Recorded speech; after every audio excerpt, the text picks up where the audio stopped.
What's up guys, today I show you One Piece Oda reveals who the traitor to Elbaf is. And don't forget to like this video, subscribe this channel. Now have fun with the video. When King Harold was first introduced in One Piece, it was clear that he was Loki's father. But more than that, he was a good king, who was, unfortunately, murdered at the hands of Loki. This would have been believable, most certainly, however. The fact that Luffy immediately shared a few moments with Loki and didn't show any hostility towards him was a big sign for the fans that King Harold was, undoubtedly, painting in a different light to what he truly was. With time, more information started being revealed about King Harold, and it became known that he was a benevolent king who wanted to open trade with the world and pacify Elbaf. He was said to be a pacifist. And he even ripped his own horns out as a sign of protest against the evil heritage of the ancient giants. Eventually, he met his end at the hands of Loki in One Piece, and this was 14 years ago in the story. Inside Orist Castle, King Harold was slain by Loki, and Jarul was also present there, witnessing everything. It was here that Jarul got a sword through his head, and it is said that 100 giants lost their lives on this day. However, once again, Oda sang too many good tales of Harold while portraying Loki as an evil man, which only meant one thing, that the truth would actually be the opposite. This was further highlighted by the fact that Mosako, who seems to know Loki very well, clearly said that deep down, Loki has a kind heart. As such, it is quite clear at this point in the story that Loki is the innocent one, and that something was wrong with Harold.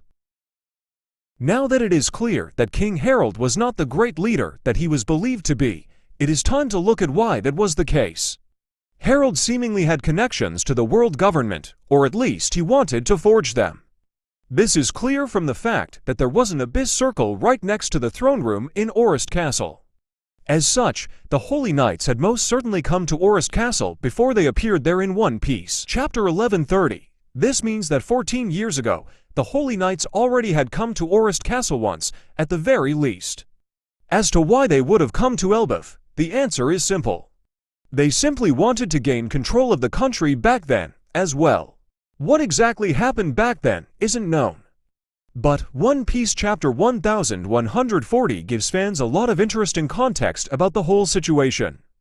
It appears that the good king of Elbaf was on somewhat friendly terms with the Holy Knights.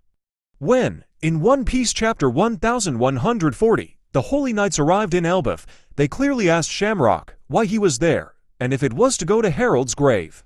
They clearly knew about Harold, and the Holy Knights' visit grave essentially meant that they were on good terms with him. In other words, Harold was an ally of the world government, and he might even have been planning to give up the kingdom or be their proxy leader of Elbaf. Thankfully, this never came to pass, as Harold ended up dying, but not before he caused a ton of trouble in Elbaf, particularly surrounding the character of Loki and Jarul.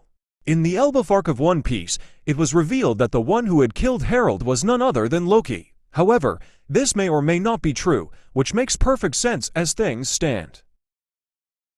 One thing that's been clearly established in the story right now is that King Harold was most certainly not a good guy.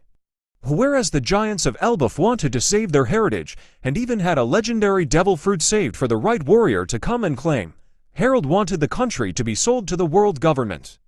He may not have been corrupt, and could have truly believed that what he was doing was the right thing. However, that matters little. What he wanted would have brought ruin to Elbaf, meaning that his death for treason was fully justified. As for who killed him, it could go two ways.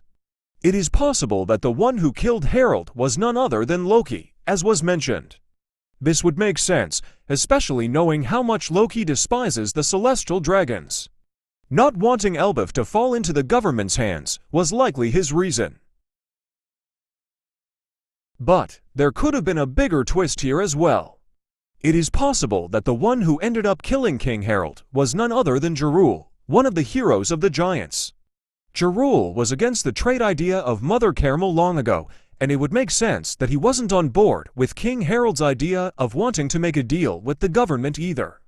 Furthermore, Jarul seems to have a sword plunged through his head, and this blade looks remarkably similar to the sword that Harold wields. Perhaps the one who killed Harold was Jarul, while Loki ended up taking the blame because he felt he was strong enough to shoulder the blame. Regardless, one thing is clear, and that is the fact that Harold was a traitor to Elbaf and died a deserved death.